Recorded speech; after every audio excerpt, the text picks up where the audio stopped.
Question 14. A radioactive sample contains two isotopes A and B. Isotope A decays into isotope B with a half-life of T1/2. Isotope B is stable. The number of atoms of A left after a time t is given by Na of t equals NaO e to the minus lambda t, where NaO is the initial number of atoms of A.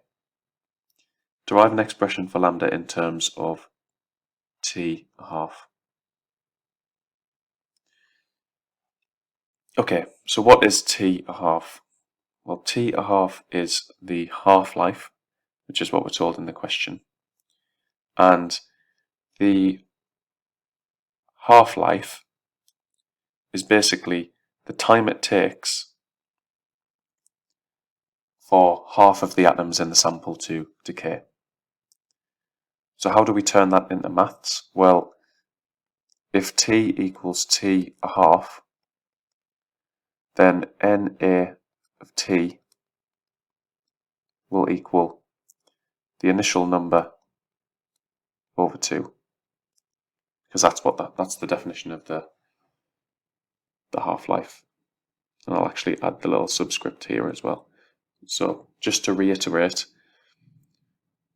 when T equals T1/2, so once we've got to the half-life time, then by definition the initial number of atoms must have halved. So if we use this, what we get is NaO over 2.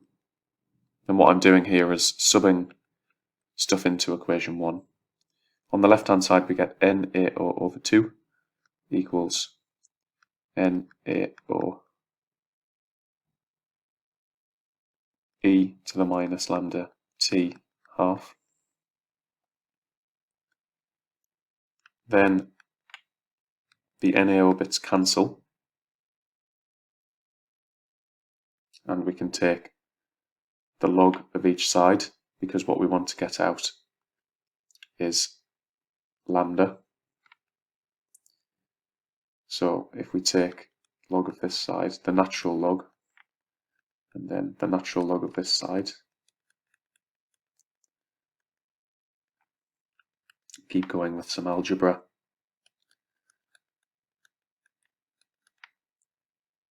We can take the power down, and then we can take this minus sign to this side and then take it inside the log.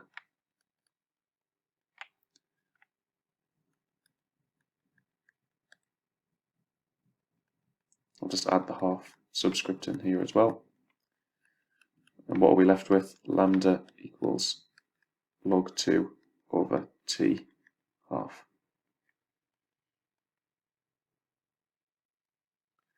Okay. Next, initially the number of B atoms in the sample is NB. T equals 0, NBO. So that's nice. It's using the same notation as the A atoms. Again, let NB of T be the time-dependent number of B atoms in the sample. So same notation again. Write down an expression for NB of T in terms of all of this stuff. Okay, so let's start by writing down an expression for NB of T. So that's the number of B atoms in the sample after a time t.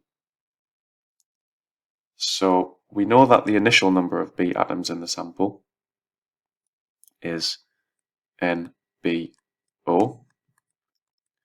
And what else do we know? Well, we know that A decays to B. So the number of B atoms after a time t is the initial number of B atoms plus the number of A atoms that have decayed into B atoms. And using things that we already know,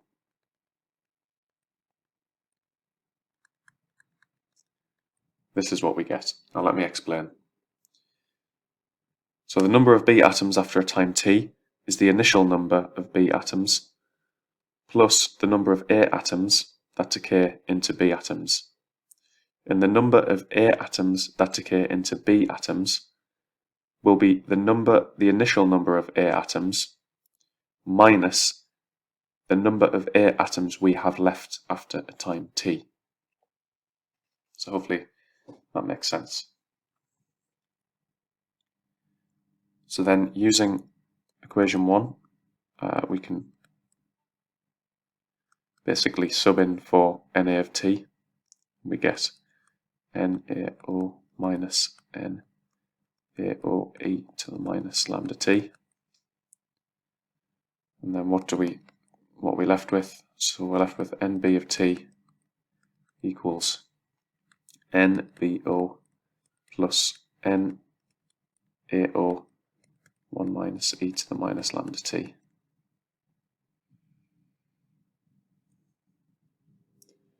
Quick check, is that in terms of what we need it to be in the question? Lambda, NbO, NaO, and t. Okay, all good. So part C. At the start, there are x times as many A atoms in the sample as there are B atoms. How long does it take until this ratio is reversed? So we're being told that at t equals 0, the number of A atoms initially, so this is the number of A atoms at t equals 0, that there are basically x times as many A atoms as there are B atoms. So from that we can derive this equation. And what we want is how long does it take until this ratio is reversed? So we want the time t when the number of B atoms equals x times the number of A atoms. Okay, so first step is to basically use this equation here we've derived in the second part of the question and sub in the stuff we've just written down here. So Nb of t becomes x n A of t. So that's just subbing this into there. And then also NbO can be subbed in as well, which will be NaO over x equals NaO or minus e to the lambda t. Now why have I done that? Well, it's because we can then cancel all of the NaOs. So we get everything in terms of NaO. You could equally have got everything in terms of NaB. That's just personal choice. So then we can cancel all of the NaOs, but not just yet because we've still got this term here that we need to change.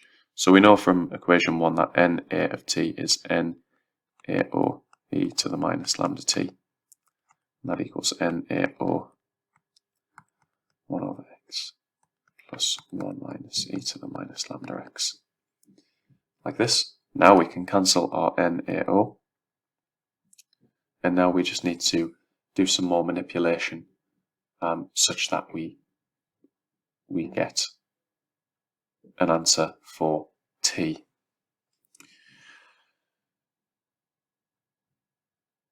So first, I times everything through by x, so we get x squared. And this is just to get rid of this 1 over x term. Okay, so good so far.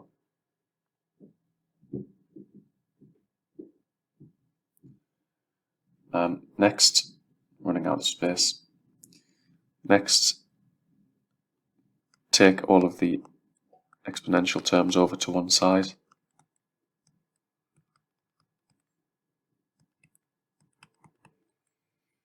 Again, this is very much personal choice of how to manipulate the algebra.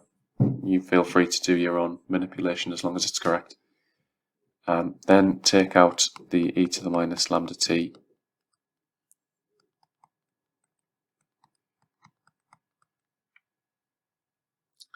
as a sort of common factor, because what we want is an expression for t. So then we get that e to the minus lambda t equals 1 plus x over x squared plus x. And actually what we can do there is then take out a factor of x. And the beauty of that one is once we do that, we can then cancel this. Now we just take the natural log of each side. So similar to last time, if you take the natural log of an exponential term, you just get the exponent.